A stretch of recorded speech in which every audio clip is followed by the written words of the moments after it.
तो जो प्रवाल है ये उष्णकटिबंधीय महासागर में महाद्वीप के पूर्वी तटों के पास अधिक विकसित है, पश्चिमी तटों पर लगभग ये क्या है, अनुपस्थित है। दो प्रश्न अब यहाँ से उत्पन्न होता है कि पूर्वी तट पर अधिक क्यों है, पश्चिमी तट पर इनका प्रभाव क्यों कम है या विकास क्यों कम है। अब थोड़ा सा ये टेक्निकल है, अगर दिक्कत हो तो अब हमसे पूछ लीजिएगा, ठीक है ना। हालांकि इस पर कॉन्सेप्ट चर्चा हुई।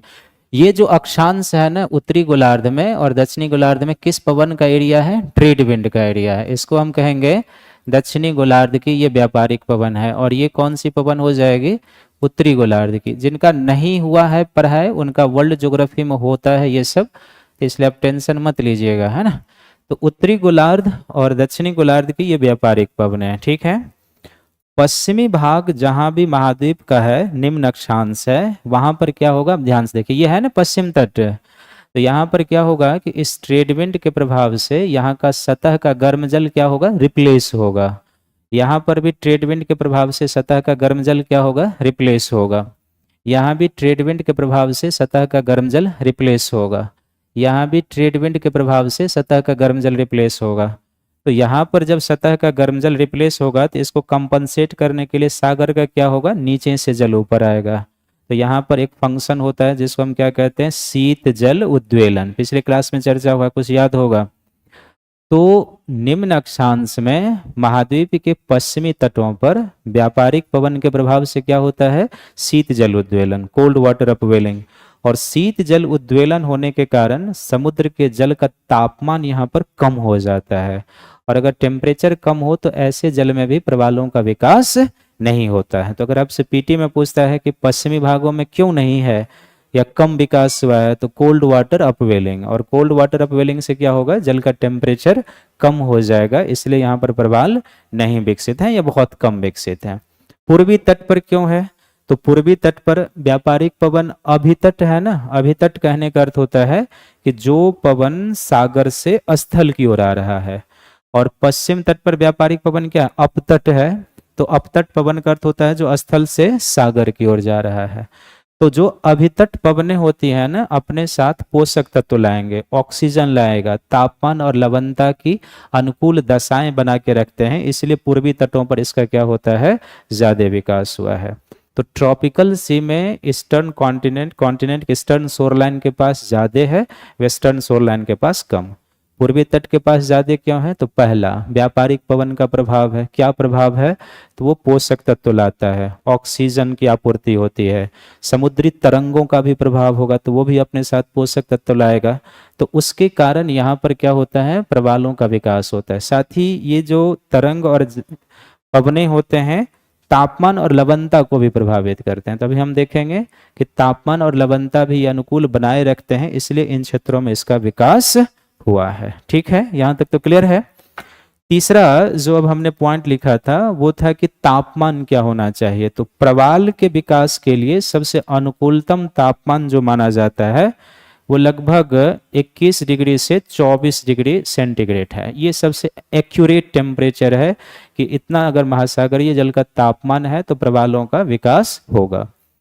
कम तापमान वाले जल में भी नहीं विकसित होंगे, क्योंकि यहाँ पर क्यों नहीं विकसित हो रहे हैं, शीत जल उद्वेलन के कारण। और शीत जल उद्वेलन होता है तो यहाँ पर ठंडी धारा होगी पेरू या हम्बोल्ट की, यहाँ पर कैलिफोर्निया की ठंडी धारा, यहाँ पर कनारी की ठंडी धारा, यहाँ पर बेंगवेला की ठंडी धारा, यहाँ पर पश्चिमी ऑस्ट्रेलिया की ठंडी धारा है। तो उसके कारण सरफेस जल क्या हो जाता है, ठंडा, और इसलिए यहाँ पर प्रवालों का विकास नहीं है।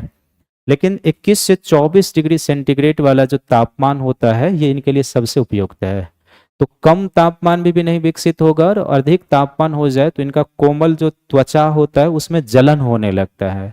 और दूसरे, जैसे जैसे जल का टेम्परेचर बढ़ेगा तो इनमें क्या होता है कि जो इनके शरीर के साथ एल्गी चिपका रहता है उसको वो अलग करने लगते हैं।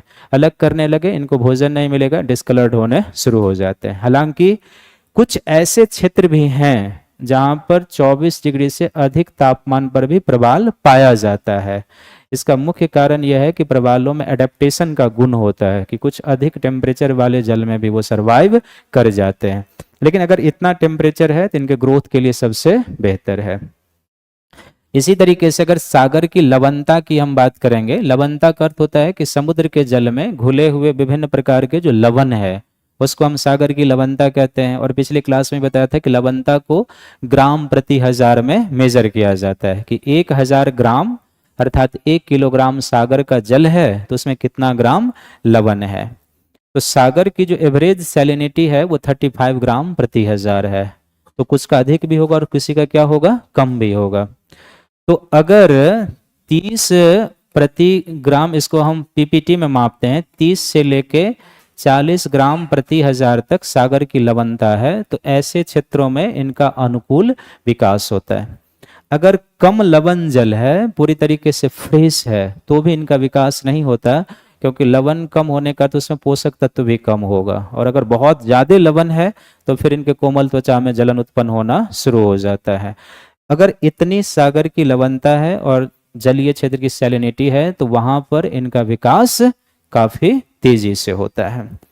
फिर ये जो प्रवाल होते हैं तो इनके विकास के लिए हमने क्या कहा था कि वनस्पति की जरूरत होती है।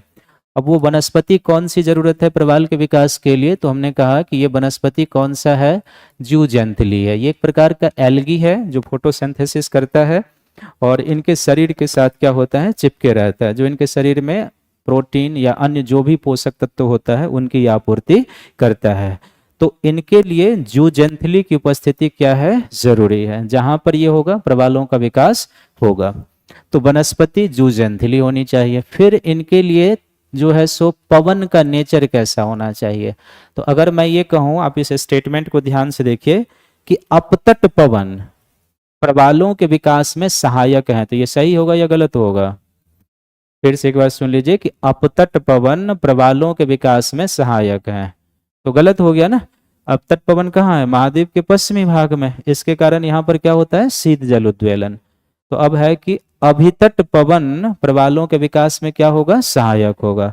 अभितट पवन क्यों होगा प्रवालों के विकास में सहायक, क्योंकि अपने साथ पोषक तत्व लाएगा, ऑक्सीजन लाएगा और तापमान और लवणता की अनुकूल दशाएं बनाए रखते हैं। तो इसलिए पवन का जो नेचर होना चाहिए वो कौन सा होना चाहिए, अभितट होना चाहिए, ना कि अपतट होना चाहिए।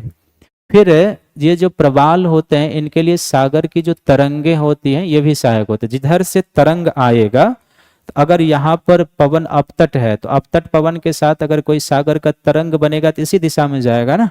लेकिन अगर अभितट पवन के साथ तरंग बना तो फिर किस तरफ आएगा, ये महाद्वीप की ओर आएगा। तो तरंग भी अपने साथ क्या करते हैं, पोषक तत्व लाते हैं और ऑक्सीजन लवणता सबकी दशा अनुकूल बनाते हैं, जिसके कारण पूर्वी तटों के पास इनका विकास जो होता है काफी हुआ है। फिर इनके साथ क्या है कि जो नदियां होती हैं, नदियों के मुहाने के पास जो है ना प्रवालों का विकास जनरली नहीं होता। ऐसा इसलिए 3-4 कारण से।